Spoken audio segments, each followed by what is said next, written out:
ಕಮಿಷನರನ್ನು ಭೇಟಿಯಾಡುವಂಥ ಉದ್ದೇಶ ಏನಂದರೆ ನಾವು ಸತತವಾಗಿ ಈ ಬಾರಿಯಲ್ಲಿ ನಮ್ಮ ನಲಿಕೆ ಸಮುದಾಯದವರು ಅಂದರೆ ನಲಿಕೆಯ ಪರವ ಪಂಬದ ಸಮುದಾಯ ಎಲ್ಲ ಸೇರಿ ಒಂದು ಪ್ರಕರಣ ಅಲ್ಲಲ್ಲಿ ದಾಖಲಾತಿಯನ್ನು ಮಾಡ್ತಾ ಬಂದಿದ್ದೇವೆ ನಾವು.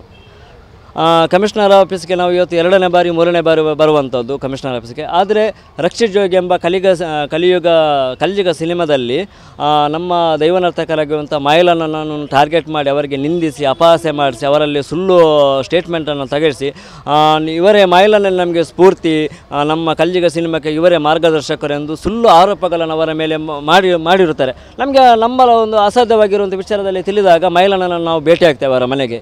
ಅವರು ಸ್ಪಷ್ಟನೆಯನ್ನು ಕೊಡ್ತಾರೆ, ನಾನು ಯಾವುದೇ ರೀತಿಯಲ್ಲಿ ಅದಕ್ಕೆ ಬೆಂಬಲವನ್ನು ಕೊಟ್ಟಿಲ್ಲ, ಆ ದೈವದ ಪಾತ್ರ ಬರುವುದು ನನಗೆ ಖಂಡಿತವಾಗಿ ಗೊತ್ತಿರಲಿಲ್ಲ, ಇವರು ನನ್ನನ್ನು ಮೋಸ ಮಾಡಿದ್ದಾರೆ, ಸನ್ಮಾನ ಮಾಡ್ತೇನೆ ಎಂದು ಅಲ್ಲಿ ಕರೆಸಿ ಮೋಸ ಮಾಡಿದ್ದಾರೆ.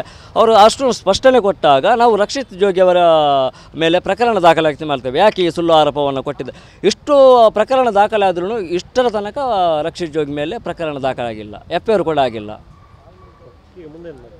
ಮುಂದೆ ಅದೇ ಇವತ್ತು ನಮ್ಮದು ಕೊನೆಯ ಸಮಯ ಇಲ್ಲಿ ಬರುವಂಥದ್ದು ಕಮಿಷನರ್ ಆಫೀಸಿಗೆ ಇವತ್ತು ಎಂಡ್ ಮಾಡ್ತೇವೆ ನಾವು. ನೇರವಾಗಿ ಮತ್ತೆ ಅವರನ್ನು ಭೇಟಿಯಾಗಿ ಇಲ್ಲಿ ಕಾನೂನು ನಾವು 2-3 ದಿನ ಕಾಯ್ತೇವೆ. ಇಲ್ಲವಾದಲ್ಲಿ ರಕ್ಷಿತ್ ಜೋಗಿಯನ್ನು ನಾವು ನೇರ ಭೇಟಿ ಮಾಡುವಂಥದ್ದು. ಅದು ನಮ್ಮ ಹೋರಾಟದ ರೀತಿಯಲ್ಲಿ ಅದು ಹೇಗೆ ಬೇಕಾದರೂ ಅಲ್ಲಿ ಪರಿವರ್ತಿಸಬಹುದು. ಅಲ್ಲಿ ನಾವು ನೇರ ಭೇಟಿ ಆಗ್ತೇವೆ ನಾವು. ಮುಂದೆ ಕೂಡ ಹಾಗೆಯೇ ಕಾನೂನಿನ ಚೌಕಟ್ಟು ನಮಗೆ ಯಾವಾಗ ಕಾನೂನು ನಮಗೆ ಸಹಾಯ ಇಲ್ಲವೋ ಅದನ್ನು ಮರೆತು ನಾವು ಕಾನೂನನ್ನು ಮರೆತು ಪೊಲೀಸ್ಗಿರಿ ಅಂತ ಹೇಳ್ತೇವಲ್ಲ ಆ ರೀತಿ ಹೋಗುವಂಥದ್ದು ನೇರವಾಗಿ. ಈಗ ಎಕ್ಸಾಂಪಲ್ ಫಿಲ್ಮ್ ಆಗ್ತಾಯಿದೆ, ಫಿಲ್ಮ್ ಆಗುವಾಗ ಆ ಟೈಮಲ್ಲೆಲ್ಲ ಫಿಲ್ಮಲ್ಲಿ ಮುಂದಿನ ದಿವಸಗಳಲ್ಲಿ ತೋರಿಸಿದ್ರೆ ಏನು ಮಾಡ್ತೀವಿ? ಆ ರೀತಿಯ ಮುಂದೆ ಕಾನೂನು ಅದೇ ನಾವು ಮೊದಲಿಗೆ ನಾವು ಕಾನೂನನ್ನು ಗೌರವಿಸ್ತೇವೆ. ನಾವು ಕಾನೂನನ್ನು ಗೌರವಿಸಿ 5 ವರ್ಷದಿಂದ ನಾವು ಕಾನೂನನ್ನು ಗೌರವಿಸಿ, ಆದರೆ ಎಲ್ಲೂ ಕೂಡ ನಮಗೆ ನ್ಯಾಯ ಇಲ್ಲ. ದಲಿತರ ಮೇಲೆ ನಿಂದಲಾಗ್ತದೆ. ಯಾರೊಬ್ಬ ಕಮೆಂಟಲ್ಲಿ ಬೇವರ್ಸ್ ಎಂಬ ಪದವನ್ನು ಬಳಸ್ತಾನೆ. ಆ ಒಂದು ಪದ ಅದು ಒಂದು ಬೈಗುಲವನ್ನು ನಾವು ಕೇಳುವಂಥವರಲ್ಲ ನಾವು ದೈವನರ್ತಕರು. ಆ ಒಂದು ಪದವನ್ನು ಬಳಸಿದಾಗ ಯಾಕೆ ಇವರ ಮೇಲೆ ಕ್ರಮವನ್ನು ಆಗ್ತಾ ಇಲ್ಲ ಅಂತ ಒಂದು ಬೈಗುಲವನ್ನು ಒಬ್ಬ ದೈವನರ್ತಕನಿಗೆ ಹೇಳ್ಬೋದಾ? ಅದು ಕೂಡ ಸಾಮಾಜಿಕ ಜಾಲತಾಣದಲ್ಲಿ ಸೋಷಿಯಲ್ ಮೀಡಿಯಾದಲ್ಲಿ ಒಂದು ಹೇಳುವಂಥದ್ದು ಸರಿಯಾ? ಎಷ್ಟರ ಮಟ್ಟಿಗೆ ಸರಿ? ಅದೇ ಒಂದು ಆ ಸಮುದಾಯದಕ್ಕೆ ನಾವು ಆ ಒಂದು ಭಾಷೆಯನ್ನು ಬಳಸಿದಾಗ ನಮ್ಮ ಮೇಲೆ ಹೇಗೆ ಕ್ರಮವನ್ನು ಆಗ್ತಿತ್ತು? ಅದನ್ನು ಇವರು ಕಾನೂನವರು ಇದನ್ನು ತನಿಖೆ ಮಾಡಬೇಕಾದದ್ದು.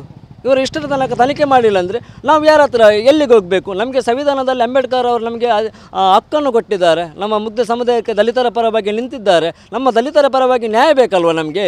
ಇಷ್ಟರ ತನಕ ನ್ಯಾಯ ಇಲ್ಲದ ಇವರು ನಾಳೆ ಕೊಲೆ ಮಾಡ್ತಾರೆ, ನಮ್ಮ ಮೇಲೆ ಹಲ್ಲೆ ಮಾಡ್ತಾರೆ, ಮುಗ್ಧ ಸಮುದಾಯದ ಮೇಲೆ ಹಲ್ಲೆ ಮಾಡ್ತಾರೆ. ನಾವು ಯಾರ ಹತ್ರ ಕೇಳೋದು? ಇವರು ಮಾಡುವಂಥವರು, ಇವರು ಸುಳ್ಳು ಆರೋಪಗಳನ್ನು ಮಾಡುವವರು ನಾಳೆ ದಿನಗಳಲ್ಲಿ ಮಾಡ್ತಾರೆ.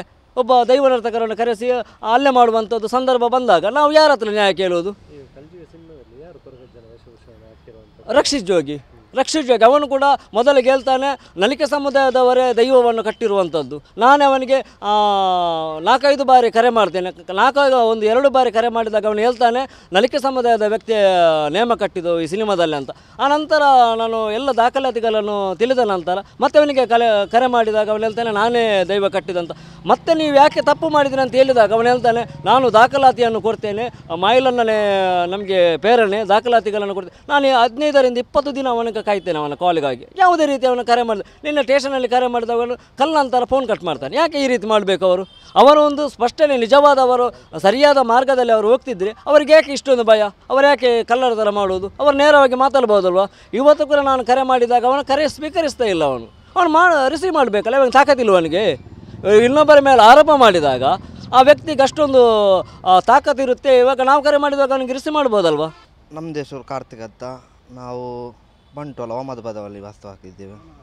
ನಾವು ದೈವ ನರ್ತಕರೇ. ನಾವು ನಮ್ಮ ಹಿರಿಯರ ಕಾಲದಿಂದಲೂ ಕೂಡ ದೈವ ನಾವು ಒಂದು ಚಾಕ್ರಿ ಅಂತ ಮಾಡ್ತಾಯಿದ್ದೇವೆ. ಹಂಗಾಗಿ ಈ ಕಾಲದಲ್ಲಿ ಇವಾಗ ಕಲ್ಜಿಗ ಒಂದು ಪಿಕ್ಚರ್ ಎಲ್ಲ ಬಂತು. ಮೊದಲಿನ ಥರ ಕಾಂತಾರ ಬಂತು, ಆದ ನಂತರ ಶಿವದೂತ ಬಂತು, ಇವಾಗ ಕಲ್ಜಿಗ ಬಂದಿದೆ. ಮುಂದೆ ದಿವಸ ಆಗುವಾಗ ಇದೆಲ್ಲ ದೈವ ಎಲ್ಲ ಅಂತ್ಯವಾಗುತ್ತದೆ ಅಂತ ತುಂಬ ಬೇಸರವಾಗ್ತಿದೆ ನಮಗೆ. ಯಾಕಂದರೆ ಇವಾಗಿನ ಕಾಲದಲ್ಲಿ ಈ ಥರ ಆಗಿದ್ದರೆ ನಮ್ಮ ಹಿರಿಯರ ಕಾಲದಲ್ಲಿ ಒಂದು ಚೌಕಟ್ಟಿನ ಒಳಗಡೆ ಇತ್ತು.